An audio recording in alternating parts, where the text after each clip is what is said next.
በመጽሐፍ ቅዱሳችን ውስጥ ገናና ከሆኑ ንጉሶች መካከል አንዱ ነው። በጥበቡ ወደር ስለማይገኝለትና የኛውም ንግሥተ ሳባ ስለ ጥበቡ ሰምታ ልታገኘው ተጉዛለች።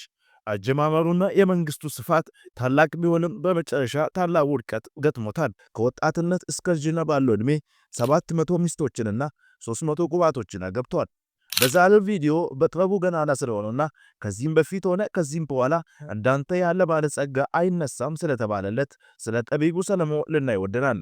እስከ ቪዲዮ መጨረሻ አብራችሁ እንድትቆዩ በማክበር ጋብዛለሁ። የተወደዳችሁ የመንፈሳዊ ብሪታ ቻናል ቤተሰቦች እንደተለመደው ቪዲዮን ላይክ በማድረግ እንድትጀምሩ ላስታውሳችሁ ወዳለሁ።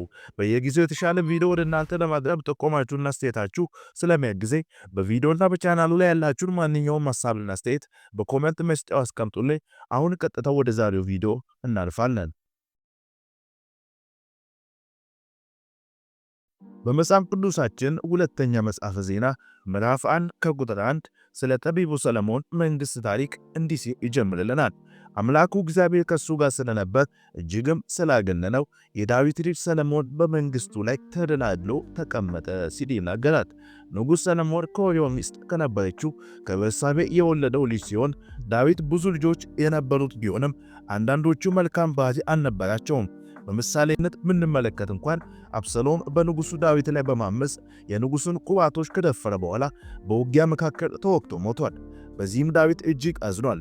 ነገር ግን እግዚአብሔር ዳዊትን እጅግ ይወደው ስለነበረ መንግስቱ ከሱ ዘር እንደማይቆረጥ ተናግሮለታል።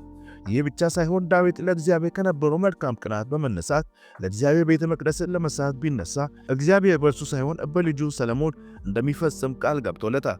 ዳዊት በሕይወት በነበረበት ዘመን ለቤተ መቅደሱ ግንባታ የሚሆን ነገር በማዘጋጀትና በማከማቸት ለቤተ መቅደሱ ግንባታ ዝግጅት አድርጓል። ንጉሥ ሰለሞን ከዳዊት ሞት በኋላ ንግሥናውን በመቆጣጠር እስራኤልን መግዛት ጀመረ።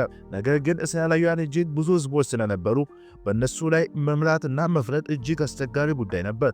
በዛውም ሁለተኛ መጽሐፈ ዜና ምዕራፍ 1 ከቁጥር 3 ጀምሮ ስንመለከት የእግዚአብሔር ባሪያ ሙሴ በምድረ በዳ የሠራውን የአምላክን የመገናኛ ድንኳን በዚያ ስለነበረ ሰለሞንና መላው ጉባኤ በገባዖን ወዳለው ኮረብታ መሄዳቸውን እንመለከታለን። ወደ ታች ቀጥለን ስንመለከት ሰለሞን በእግዚአብሔር ፊት በመገናኛ ድንኳን ውስጥ ወዳለው ወደ ናሱ መሠዊያ ወጥቶ በላዩ ላይ 1000 የሚቃጠል መሥዋዕት አቀረበ። በዚያ ሌሊት እግዚአብሔር ለሰለሞን ተገኝቶ እንድሰጥ የምትፈልገው ነገር ጠይቀኝ አለው። ሰለሞንም እግዚአብሔርን እንዲህ አለው፣ ለአባቴ ለዳዊት ታላቅ በጎነት አድርገህለታል፣ እኔንም በእግሩ ተክተህ አንግሠኛል። አሁንም እግዚአብሔር አምላኬ ሆይ ያነገሠኝን ብዛቱ እንደ ትቢያ በሆነ ሕዝብ ላይ ስለሆነ ለአባቴ ለዳዊት የሰጠውን ተስፋ ይጽና። ይህም ሕዝብ ለመምራት እንድችል ጥበብና እውቀትን ስጠኝ። ይህም ካልሆነ ግን ይህን ታላቅ ሕዝብ ማን ሊገዛ ይችላል? በማለት እግዚአብሔር ጠየቀ። እግዚአብሔርም ሰለሞንን እንዲህ አለው፣ የልብ መሻት ይህ ስለሆነ ብልጥግናን ወይም ሀብትም ወይም የጠላቶችን ነፍስ ወይም ረጅም ዕድሜ ስላልጠየቅ፣ ነገር ግን ባነገሱ ሕዝብ ላይ የምትገዛበትን ጥበብና እውቀት ስለጠየቅ ጥበብና እውቀት ይሰጥሃል። ከአንተ በፊት የነበረ ማንኛውም ንጉሥ ያላገኘውን ከአንተም በኋላ የሚነግሰው የማያገኘውን ብልጽግናን፣ ሀብት፣ ክብር እሰጥሃለሁ ብሎ በሕልም ተገልጦ አነጋገረው። ሰለሞንም ከእግዚአብሔር በተሰጠው ታላቅ ጥበብና ማስተዋል ሕዝቡን መምራት ጀመረ። ይህ ብቻም ሳይሆን ለእግዚአብሔር ቤተ መቅደስን መገንባቱንም ጀመረ። በሰለሞን መንግሥት ዘመን የእስራኤል ሕዝብ ከጦርነትና ከልዩ ልዩ ትንኮሳዎች አልፎ ብልጥግና የተሞላበትን ዓመት አሳለፈ። ከንጉሡ ሰለሞን ዘመን በኋላ እስራኤላውያን በጥጋብና በደስታ ያሳለፏቸው ጊዜያት ጥቂት ናቸው ቢባል ማጋነን አይሆንም።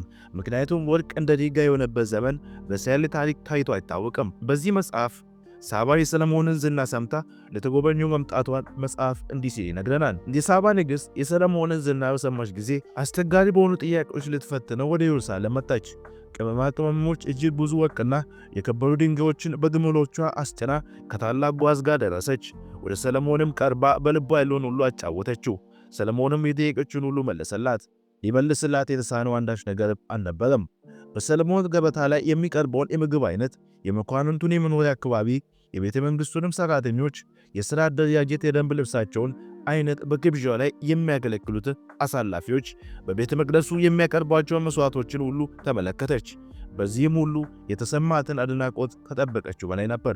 ንጉሥ ሰለሞንም እንዲህ አለችው፣ ስለ አንተና ስለ ጥበብ ታላቅነት በአገሬ ሳለ የሰማሁት ሁሉ እውነት ነው። ይሁን እንጂ እዚህ መጥቼ ሁሉ ነገር በዓይኔ እስካየው ድረስ የተነገረኝ ሁሉ ለማመን አልቻልኩም ነበር። ታዲያ በጆሮዬ የሰማሁት በዓይኔ ያየሁትን እኩሌታ እንኳን አይሆንም።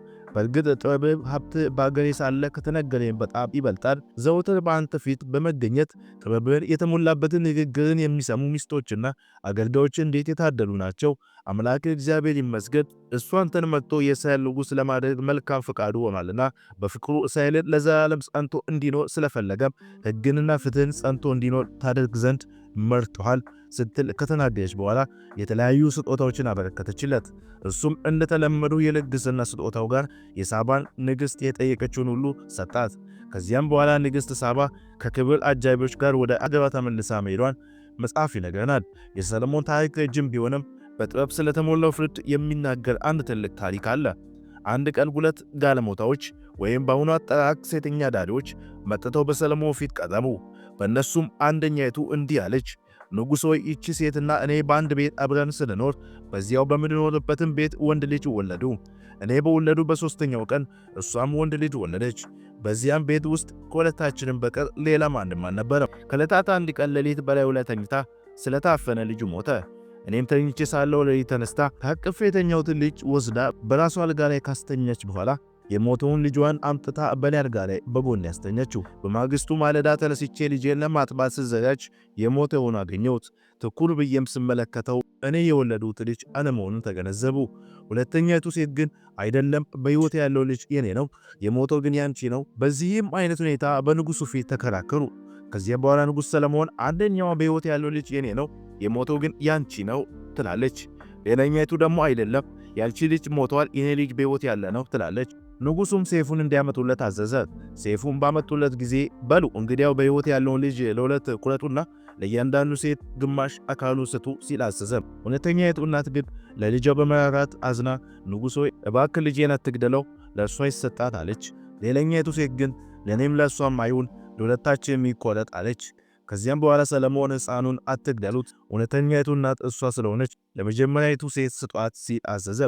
የእስራኤልም ሕዝብ ይህን ፍርድ ውሳኔ በሰሙ ጊዜ ሰለሞንን በታላቅ አክብሮት ተመለከቱት። ሰለሞንም በእነዚህ ንግሥና ዘመናት ታላላቅ ነቦችን ቢያደርግም እሱም አንድ ድካም ነበረበት። ይህም ብዙ ሴቶችን ማግባት ነበር።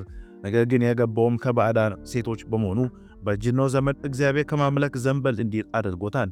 እግዚአብሔር ሁለት ጊዜ ተገልጦ እንዲመለስ ቢነግረውም ለመመለስ ግን አልቻለም። ስለዚህም ከይሁዳ ግዛት በቀር ሌሎቹን ለሌላ አሳልፎ ሰጥቷል።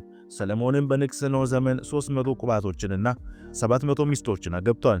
ይህ ታላቅ ሰው አጀማመሩ ታላቅ ቢሆንም ፍጻሜው ግን ብዙም አላማረለትም። ከዛሬ ታሪክ ምን ተማራችሁ? በኮመንት አስቀምጡልን። ላይክ እና ሰብስክራይብ ማድረጋችሁ እንዳይረሳ ባይ